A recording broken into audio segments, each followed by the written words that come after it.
Бэлгүн баатар. Бэлэг баатар болбоос Түмэн баатар. Алтхаас айхаас бүү эмээ. Ард нь ууфтахыг жигшиж, ард олноо дагуулan хооч үе бодон холын замыг харж чиг зүгээ мэдэрн чирэгдэж бүү хоцор.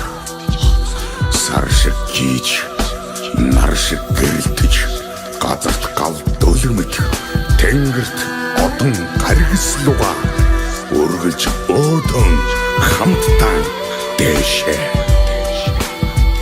Бүтэн бие зориулан бүрэн улсаа хураацгаая.